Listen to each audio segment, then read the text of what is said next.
बच्चू कडूंना प्रकृती जपण्याचा दिला वडिलकीचा सल्ला. बच्चू कडू यांच्या अन्नत्याग आंदोलनाच्या तिसऱ्या दिवशी जिल्हाधिकाऱ्यांची बैठक संपताच बच्चू कडू यांना माजी केंद्रीय मंत्री व राष्ट्रवादी काँग्रेसचे संस्थापक शरद पवारांचा फोन. नितेश कराळे मास्तरांनी बच्चू कडू आणि शरद पवारांचा करून दिलं फोनवर बोलणे. शरद पवारांनी बच्चू कडूंना प्रकृती जपण्याचा दिला वडिलकीचा सल्ला. बच्चू कडू यांच्या आंदोलनात कराळे मास्तरांची मध्यस्थी. आता जिल्हाधिकाऱ्यांची भेट घेतलेली आहे आणि नंतर लगेचच पवारसाहेबांना कळलं नाही काय बोलून झालं. पवारसाहेबांनी काय म्हटलं? पवारसाहेबांनी आम्ही आमच्याकडून प्रयत्न करतो. कराळे साहेबांनी त्यांचा फोन जोडून दिला आणि त्यांनी सांगितलं का माझ्याकडून काय प्रयत्न करता येईल, आमच्या सदिच्छा सोबत आहे असं त्यांनी सांगितलं. आणि कलेक्टरांनी बावनकुळेसोबत बोलणं करून घेतलं. पालकमंत्री बावनकुळे म्हणत का आता कलेक्टर आले तुम्ही उपोषण सोडवा, आम्ही बैठक लावू.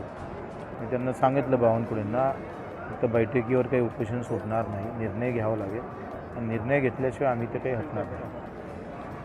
पवारसाहेबांनी राष्ट्रवादीतून कोण येणार आहे, मग त्यांचा पाठिंबा कसा असणार आहे? मला वाटते रोहितजी पवार उद्या येणार आहे असं त्यांचे एक माजी आमदार आहे त्यांचा फोन आला. उद्या रोहितदादा येणार आहे बहुतेक. मी सुप्रियाताईशी बी आता कॉन्टॅक्ट करून राहिलो आणि जयंत पाटलासोबत केला, पण जयंत पाटील साहेब मीटिंगमध्ये आहे म्हणे, थोड्या वेळात कॉल करतो म्हणे. आमच्या पार्टीतर्फे जर 1-2 मोठे नेते आले तर अजून आंदोलनाला भव्य दिव्य रूप येऊ शकते किंवा महाविकास आघाडीच्या लोकांनी जर पाठिंबा दिला तर या आंदोलनाला वेगळे स्वरूप महाराष्ट्र लेवलवर निर्माण होऊ शकते.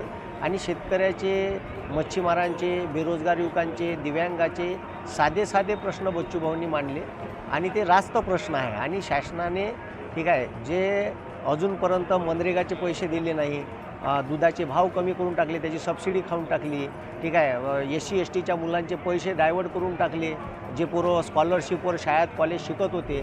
तर या मुद्द्यासाठी जे आंदोलन केलं आहे ते योग्य आंदोलन आहे आणि त्यांना सगळ्या पक्षांनी जर पाठिंबा दिला तर महाराष्ट्राचं भव्य रूप महाराष्ट्रात हे आंदोलन घेऊ शकते. त्याच्यामुळे मी पवारसाहेबांसोबत आता कॉन्टॅक्ट करून दिला, बच्चूभाऊंचा बोलणं करून दिलं आणि एक सविस्तर चर्चा झाली. आता सुप्रियाताई आणि जयंत पाटलाशी मी बोलणं करून दिलं.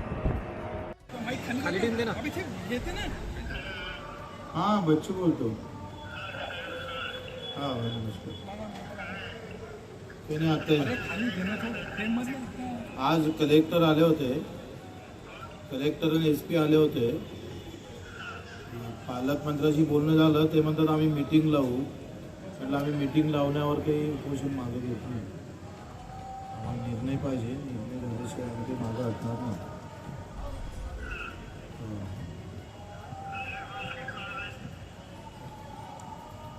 हॅलो पालकमंत्री कोण आहे? कलेक्टर पालकमंत्री बावनकुळे आहे. बावनकुळे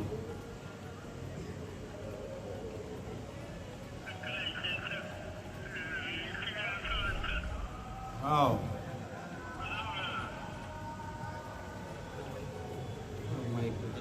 हॅलो मीटिंग ते मुख्यमंत्र्यांसोबत लावतो म्हणत होते. मीटिंग तर मागे झाली होती, निर्णय घेतला पाहिजे. निर्णय घेतला ते पहिले पाठवा. आवाज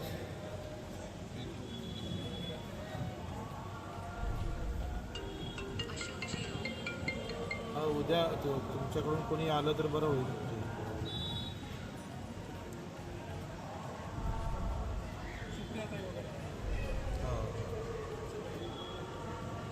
हाँ हाँ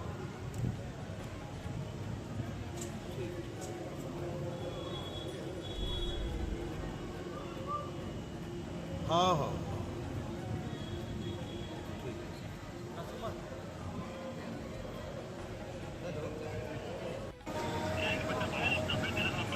हाँ हाँ हाँ हाँ